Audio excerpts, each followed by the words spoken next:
The stem of the wine glass snapped when she slammed it down. "Get the owner here, now." Every head in H&H Skyline turned. My son's wife stood in the center of the dining room, emerald dress, glittering under the chandeliers, her voice slicing through the jazz. At her table, my son looked away ashamed. "My name is Maeve Carter. I'm 66 years old, and tonight, my own family tried to throw me out of the restaurant I built with my bare hands." But what they didn't know was the owner was already standing there. Before I continue, tell me where you're watching from, and hit like and subscribe if you've ever been betrayed by family. Because what happened that night didn't start in that glittering dining room. It started decades earlier, in a place that smelled of salt grease and hope, long before my son learned to hide his roots, and long before I learned that silence can be its own kind of wound. When I close my eyes, I can still hear the gulls screaming above the old pier and smell the mix of diesel coffee and rain that clung to my coat back then. 30 years ago, that smell was home. Tom and I were young, broke, and foolish enough to believe hard work could rewrite destiny. We rented a crumbling seafood shack at the edge of Old Dock, Seattle. The paint peeled off in strips, the floorboards tilted like a bad poker hand. But to us, it was the first harbor table. Tom cooked like a man possessed. He could coax flavor out of anything: a piece of cod, a spoon of garlic, a handful of wilted parsley. I ran the counter scribbling orders on napkins when we ran out of paper, smiling at fishermen who paid in crumpled bills. We worked 16 hours a day, 6 days a week. Our only luxury was coffee thick enough to stand a spoon in. Every night after the last customer left, Tom would sit on the counter with a cigarette and say, "One day Maeve will serve people in suits, not rain boots." I'd laugh thinking he was dreaming, but I didn't know it then. It would matter later. The neighborhood kids used to peer through the windows watching Tom flambe shrimp like it was magic. He'd wink, slide a plate toward them, whisper, "Don't tell your mothers." He believed food wasn't just about taste. It was about dignity. Anyone who eats at our table, he said, should feel like they belong. That was the seed of Harbor and Hearth. We didn't have staff. We had friends who showed up after their shifts to wash dishes for beer. One of them was Rafe Morales, a quiet 19-year-old with quick hands and quicker instincts. He said, "You treat me better than my own family." I told him, "Then you're family here." We made just enough to cover rent and gas. Sometimes we shared one meal between us at the end of the night, Tom eating first because he'd burned through more calories, me finishing the leftovers. We never complained. We didn't have time to. The first critic came by accident. A local newspaper columnist had missed his ferry and ducked in to kill time. He ordered clam chowder and 2 hours later printed a full-page review titled "Warmth at the End of the Dock." Overnight, our line stretched down the street. I stood at the window that morning and cried, not from happiness, but exhaustion. Tom wrapped his arm around me. "See," he whispered, "people can smell honesty in food." The next decade blurred into expansions. We rented a second location closer to downtown, then a third near the university. Tom handled the kitchens. I handled the numbers. Every decision went through one test. Would it make the staff proud? I registered the business under my maiden name to avoid attention. I liked the quiet power of being invisible. Adrian grew up among pots and pans. He used to build castles out of napkin stacks and fall asleep on flour bags. At 12, he told his teacher his parents just work at a diner. The word just stung more than he could imagine. When I offered him a summer job in the kitchen, he said, "No one from my school works in places like that." That was the first small crack in us. Tom didn't take it personally. He laughed. Let him dream big. But I saw the shadow in his eyes. We weren't enough for our own son. When we opened the flagship H&H Skyline 20 years in, Tom cried, behind the walk-in fridge so no one would see. The glass walls overlooked the city lights. He said, "If we ever forget where we came from, remind me of the smell of diesel." I promised I would. Then one afternoon, he didn't come home. Heart attack in the kitchen. 42 years of marriage folded into a single phone call. I remember sitting in the empty dining room, hearing the echo of his laughter in the vents. The place smelled of time and loss. Adrian arrived hours later with Sloane on his arm. She was polished, polite, and already uncomfortable in the scent of fish and onions. At the wake, she whispered to someone, "Poor Adrian. He'll have to support his mother now." I heard it. I said nothing. Adrian didn't correct her. After the funeral, I found Tom's handwriting on an envelope sealed in the lawyer's safe. "For Maeve and whoever carries our name after me." Inside was the Carter clause. It said any heir who wanted a share of the company had to prove 3 things: honor, integrity, and respect. If they failed, ownership reverted to staff trusts. I tucked it away. I thought I'd never need it, but I didn't know it then one day that clause would become my only shield. When the grief fog cleared, Adrian started visiting again. He never asked how I was. He asked about money. Mom Sloane's planning to redecorate the condo. It'll be good for networking. Networking, his new religion. I gave him cash anyway. 500 here, 1,000 there. Each time he thanked me with a distracted kiss on the cheek and a phone already buzzing in his hand. I told myself it was temporary. He'd come around. Kids always do. But kids don't not when pride becomes their compass. Months later, I found out he'd bragged to friends that his late father's business had been sold off years ago. He wanted them to think he came from clean money, not kitchens.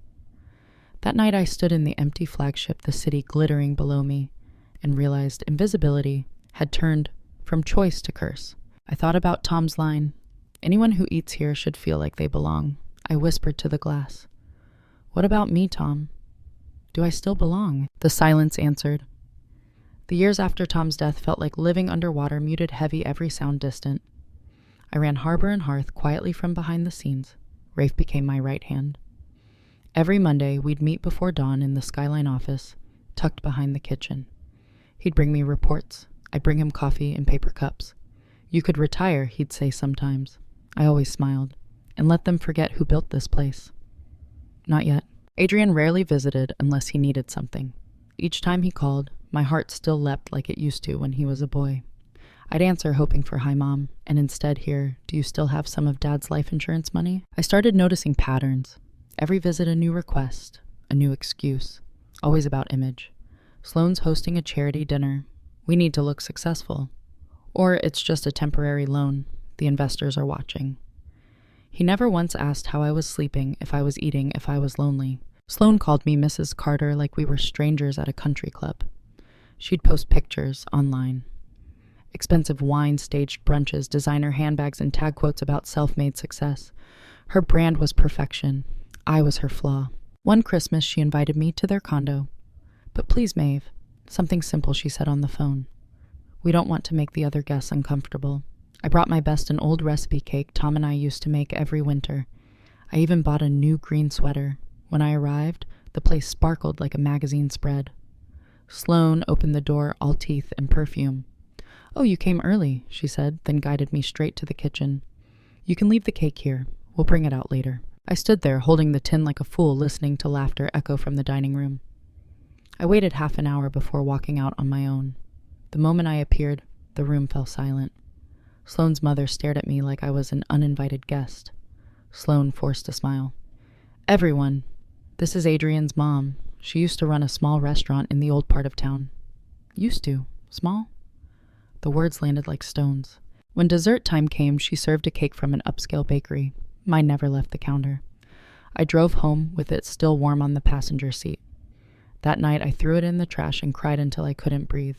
Layla, my oldest friend, came over the next morning. She was the only one who saw through the polite silence I wrapped around myself. "You're letting them walk on you," she said, pouring me tea. "You built an empire, Maeve. Don't let your own son erase you." But I couldn't fight him. He was all I had left of Tom. Months later, on Noah's first birthday, I scrolled through social media and saw the photos, balloons, a 3-tier cake, Sloane posing with guests. I wasn't invited. I texted Adrian. "He looks beautiful. I wish I could have been there." He replied hours later, "It was just family, Mom. Just family." I stared at the words until they blurred. That night, I went to the dock, the place where Tom and I had first dreamed our restaurant. The water was black glass, reflecting city lights. I whispered, "He's your son too, Tom. Why can't he see me?" The wind was the only answer. 6 months later, the doorbell rang. It was Adrian and Sloane, perfectly dressed as always. I was in my pajamas. "Mom," Adrian began, not sitting down. "We need to talk about your future," Sloane added softly. "We've been looking into assisted living communities. You'd have company nurses. It's safer." I laughed, thinking it was a joke. It wasn't. Adrian folded his arms. "You can't live alone forever. The house is old. You barely have income. It's time to be practical." Practical. That's what they called throwing me away. Then came the real reason. "Also," Sloane said, "about your will. It'd be easier if we had a copy. just to make things smooth later. I felt my hands go cold. They were planning my death like a business handover. I nodded quietly and said I'd think about it. When they left, I called Lila. "Get the Carter clause," I told her. "It's time we make some changes." Together we restructured everything, the restaurant's properties accounts. I created a trust for my employees and set aside an education fund for Noah. For Adrian, I left only the house and $10,000, enough to live, not to exploit. Still, I didn't reveal the truth. I kept living modestly, still driving my old car, still wearing the same cardigans. If they looked down on me, so be it. I'd rather be underestimated than pitied. Then one night, 3 weeks before everything exploded, I went to Skyline for a quiet dinner. My table was in the corner near the window, my favorite spot. I was halfway through my soup when laughter erupted near the entrance. Sloan walked in on Adrian's arm, followed by friends in glittering clothes. They hadn't seen me yet. When they did, the air changed. Sloan froze, her face twisting into that sharp smile she used when cameras were on. "Oh my God," she said loudly. "What is she doing here?" Every diner turned to look. Adrian's face flushed, not from anger at her, but embarrassment of me. "He came over," hissed Mom. "Please leave. This is a high-end place. You don't fit in here." I stared at him. My son. The boy who once helped me wipe tables at midnight. "I helped build this place," I said quietly. He whispered back, "Not this one. This." Sloan snapped her fingers for the waiter. "Get the manager. This woman doesn't belong here." The humiliation was so total I couldn't breathe. Rafe appeared within minutes, calm as ever. He looked at me, then at them, and said evenly, "Madam, would you like me to remove these patrons?" The silence was electric. Sloan laughed as if he'd made a mistake. Adrian blinked.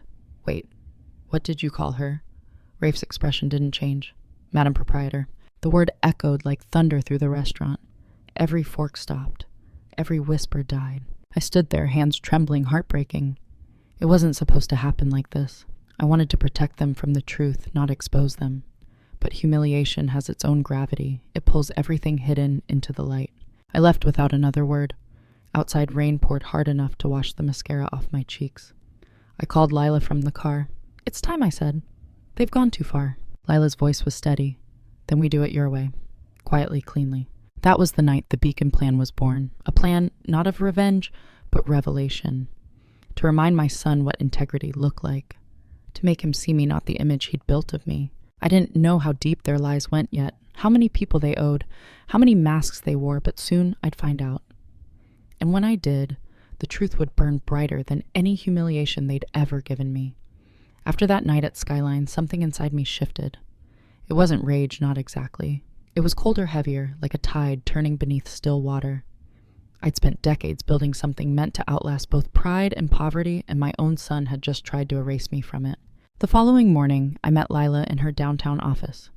Rain streaked the windows behind her desk, blurring the skyline into gray smears. She slid a folder toward me. "You sure about this, Maeve?" "Once you start pulling threads, the whole thing might unravel." "It already has," I said quietly. "I just want to see what's left when the dust settles." Over the next weeks, the unraveling began. Rafe used quiet efficiency to gather what I needed. Loan records, unpaid invoices, tax filings that didn't add up. He found out Sloan had changed her last name from Sloaner to Whitmore after a personal bankruptcy 5 years ago. She'd reinvented herself entirely. New name, new image, same debt. Adrian, meanwhile, had been playing financial hopscotch, borrowing against credit cards, promising returns to angel investors who didn't know they were funding a lie. One evening, Rafe showed up at my house with a thin smile and a flash drive. "You'll want to see this."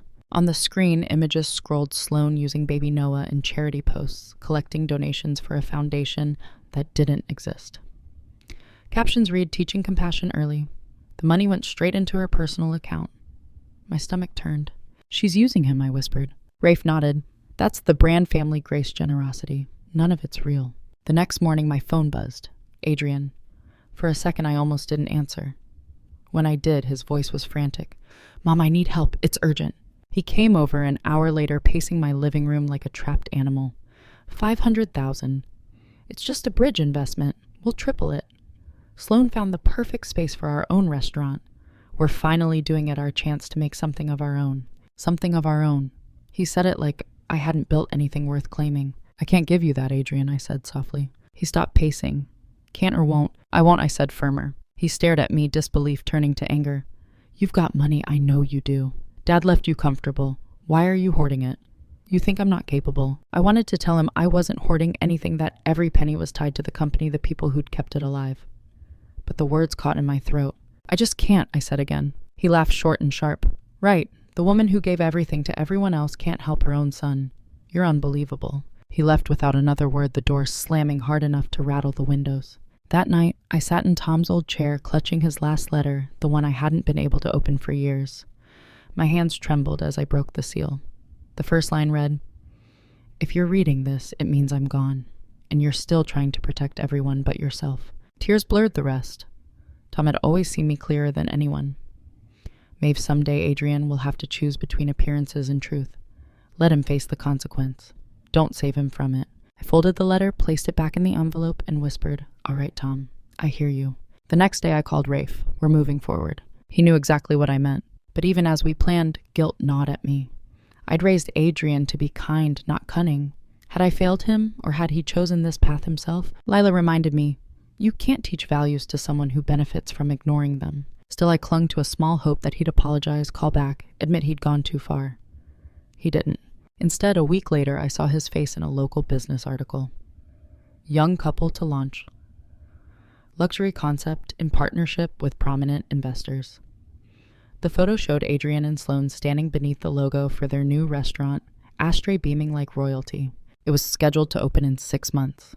The location less than 3 blocks from Skyline. They weren't just chasing success, they were declaring war. I didn't sleep that night. Every time I closed my eyes, I saw Adrian's proud smile from that article. I saw Sloane's arm looped through his, her diamond bracelet glinting like a weapon. Ashtray, they called it, Greek for star. Fitting, since they were so desperate to shine, even if it meant burning everything around them. The next morning, Rafe called. "Maeve, you should know they booked a private dinner at Skyline this Friday. Big one. They're bringing investors." I felt a slow, cold pulse move through me. "Let me guess," I said. "They don't realize who owns the place?" Rafe exhaled softly. Not a clue. Sloane made the reservation herself. Central table, of course. Wants visibility. Visibility. That word again. The irony was almost poetic. "Keep it as is," I said. "Don't warn them. Don't move me off my corner table either." Rafe paused. "You're really going to sit there again?" "Yes," I said. "This time I won't walk away." 3 days before the dinner, Lila stopped by my house with a leather folder. Inside were copies of the corporate registrations, the property deeds, and at the very end, the Carter Clause. "If you do this, you can't take it back," she warned. "I'm not taking revenge," I said quietly. "I'm setting a boundary they can't ignore." Still, the guilt clawed at me. What if I was about to destroy whatever fragile bridge remained between us? Then I remembered Sloane snapping her fingers at the waiter, Adrian whispering that I didn't belong. They'd already burned that bridge. I was just stepping away from the ashes. That week, whispers started spreading among staff. Someone had recognized Adrian's name on the reservation list and remembered the first incident the night of humiliation.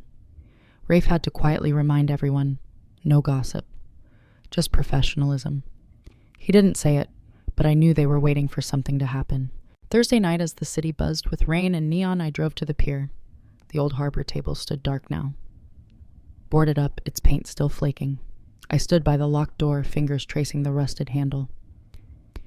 "You'd tell me to keep it simple," I whispered to Tom. "But you'd also tell me not to let them walk all over what we built." The wind whipped through my hair, carrying the faint salt smell I'd always loved. When I got home, a message blinked on my answering machine. Adrian's voice tight and panicked. "Mom, we need to talk. Please. It's urgent." For a moment, I almost called back. Then I pressed delete. Friday came heavy with fog. I woke before dawn, cleaned the house, and dressed in my usual way, gray slacks, cream cardigan, small gold watch. The kind of outfit people never look twice at. That was my armor. By 7 that evening, I was seated at my usual corner table in Skyline. The city glittered through the glass walls, every light a reminder of how far we'd come. My hands trembled slightly as I lifted my teacup. Rafe passed by, murmuring, "Everything's ready." At 8:30 sharp, Adrian and Sloane walked in. She wore emerald silk that caught every eye in the room. He looked polished, confident, unaware of the storm waiting to break. 6 investors followed, all in sleek suits. They were seated in the center, the very stage Sloane had requested. From my corner, I watched her gesture, broadly laugh too loudly, lean in too close to one of the investors. Adrian played the role of visionary, flipping through glossy proposals.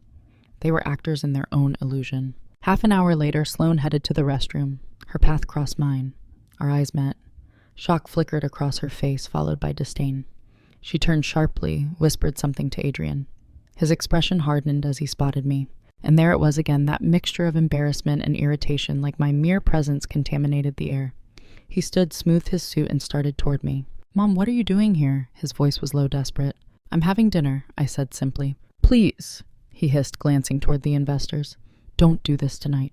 You don't understand how important this meeting is." "I understand perfectly," I said. "You're trying to sell something that doesn't belong to you." He froze. "What are you talking about?" Before I could answer, Sloane appeared beside him, smile brittle. "Oh, for God's sake, Maeve." Again. "Can't you let us have one evening without drama?" She raised her hand to call a waiter. "We need the manager. Now." Rafe appeared within moments, calm and composed. The entire restaurant was watching. "Yes, ma'am," he said. Sloane crossed her arms. "This woman keeps showing up where she's not welcome. You need to remove her immediately." Rafe tilted his head slightly. "Has she caused any disturbance?" "Her presence is the disturbance," Sloane snapped. "Look at her. Does she look like she belongs in a place like this?" Rafe glanced at me, then back at her. "Ma'am, she belongs here more than anyone." Adrian's jaw tightened. "Rafe, don't make this worse. Just handle it." Rafe's tone stayed even. "Of course, I'll handle it properly." He walked toward the back offices, disappearing for a few moments. The restaurant hummed with uneasy curiosity. Adrian returned to the table, pretending nothing had happened, but his investors were already exchanging curious glances. Sloane whispered something to one of them, probably spinning a story about her confused mother-in-law. I could see the polite smiles cracking. Then Rafe returned with a leather binder in his hands. He stopped by their table, every step deliberate. "Ladies and gentlemen," he said evenly before we proceed, "there's something you should know about this establishment." I straightened in my chair, heart pounding. The storm had arrived. The air inside Skyline had gone razor sharp. Even the jazz from the corner piano faltered, like the pianist sensed something tectonic about to shift. Every glass, every silver fork, every watchful face reflected the tension gathering between my table in the shadows and the bright stage in the center. Rafe laid the leather binder on the table with the quiet finality of a verdict. "This restaurant," he said, "and 6 others across the city, belonged to Harbor and Hearth Group, founded 30 years ago by Tom and Maeve Carter." For a moment, nobody spoke. Sloane blinked, trying to parse the words. "What are you implying?" Rafe opened the binder. The first page showed our old black and white photo. Tom. In his white apron, me beside him, laughing, paint still on my hands from the cyanide hung myself. Then came legal documents, all stamped and sealed. Property deeds, incorporation papers, my full name printed beneath every signature line. Sloane laughed high and brittle. "You've got to be kidding. There must be another Maeve Carter. Some bookkeeping error." Rafe didn't even look at her. "There's no error, ma'am. The current owner and chairwoman of Harbor and Hearth Group is seated right there." He turned and bowed his head slightly toward me. "Madam Proprietor."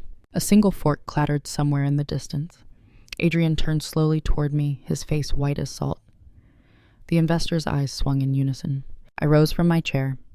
The hum of conversation died completely. All I could hear was the faint hiss of the espresso machine, the nervous shuffle of someone's shoe against marble. I walked toward their table, every step echoing. Sloane's jaw tightened. "This is absurd," she hissed. "You expect us to believe the woman who drives a rusted sedan owns this place?" I stopped beside her, voice calm but steady. "You saw an old woman in a cardigan and decided she didn't matter. That was your first mistake." Rafe slid another sheet across the table, a notarized page with my husband's signature, the Carter Clause. He read aloud, his voice low but clear. "Any future heir or stakeholder to Harbor and Hearth shall inherit not by blood, but by conduct through respect, honesty, and integrity toward others. Failing that, they inherit nothing." Arthur Davies, the senior investor, leaned forward, eyes narrowing. "So you're the owner, Mrs. Carter?" "Yes," I said. "My husband and I built these kitchens from scratch. And while others chased vanity, we built something that fed people with dignity." Sloane tried to regain footing, turning to Arthur. "This is a personal misunderstanding. Maeve's confused grief does that to older people." Before she could finish, another voice cut in. "Actually, she's not confused at all." It was Iris Chen, the elegant woman seated at the far end of the investor table. She stood slowly, her gaze steady on me. "Mrs. Carter taught me how to carry 3 plates without spilling a drop. I was a waitress at the Harbor table 20 years ago. She gave me my first scholarship.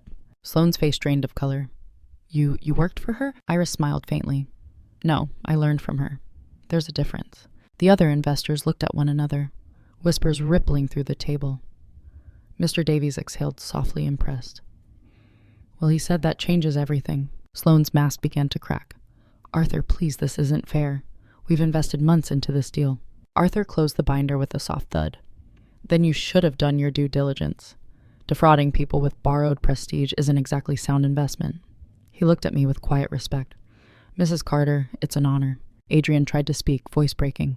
Mom, why didn't you tell me? Why hide all this? I turned to him, heart aching but voice clear. Because I wanted to see who you were when you thought I had nothing. His eyes shimmered with tears. I didn't mean... You meant every word, I interrupted softly. You meant it when you said I didn't belong. When you watched Sloane humiliate me and said nothing. When you asked for money like I owed you for being your mother. He opened his mouth again, but no words came. The investors were already standing, gathering their coats. Arthur looked at him coldly. Mr. Carter, my firm doesn't invest in people who can't tell character from costume.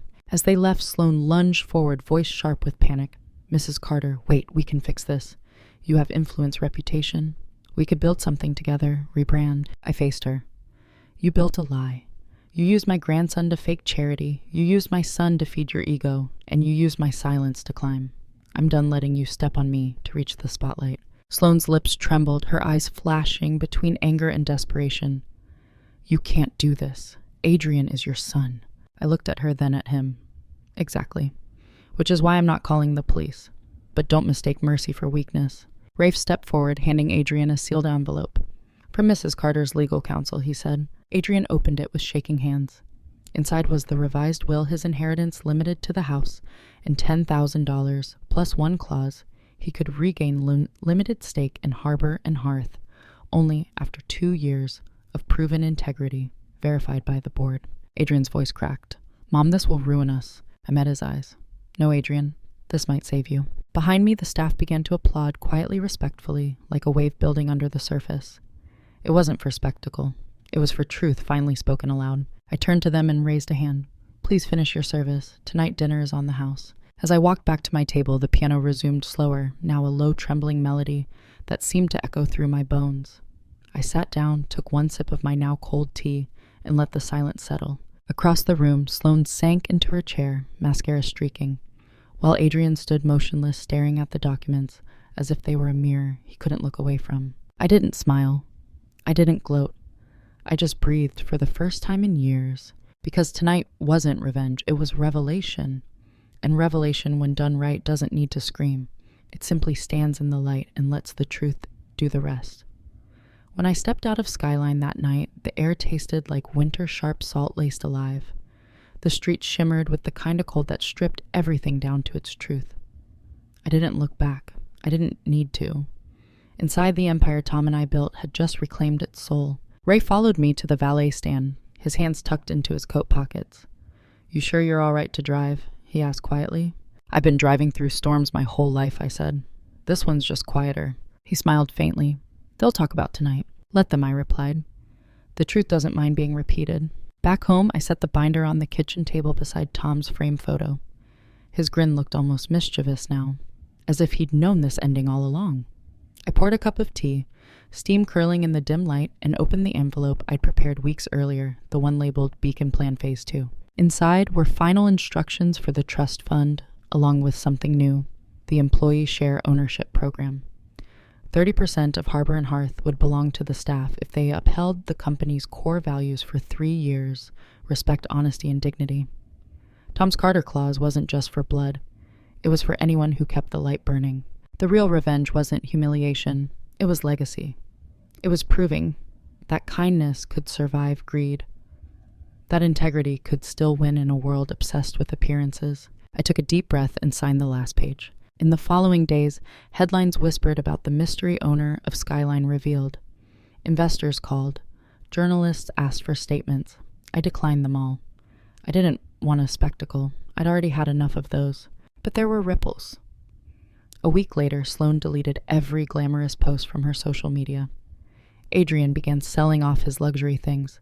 One night, Ray forwarded me an email Adrian asking if he could volunteer at one of our community kitchens. I didn't answer yet. Some lessons need silence to settle in. That weekend I returned to the dock where the harbor table once stood. The tide was high, the air cold, but in the distance, I saw a faint glow from the city skyline, 7 points of light from 7 restaurants still standing. They thought they had destroyed me, but all they really did was hand me the one weapon. They could never understand the truth. If you've ever felt like the outsider in your own family, hit subscribe. Because stories like mine aren't just about betrayal, they're about boundaries, about finding the courage to say enough when love turns into leverage. Tell me where you're watching from in the comments. And if you've ever rebuilt your dignity after being torn down by the people you loved most, this story was for you. This isn't over. There are more families like mine, more voices waiting to be heard. Stay here. The next story might be yours.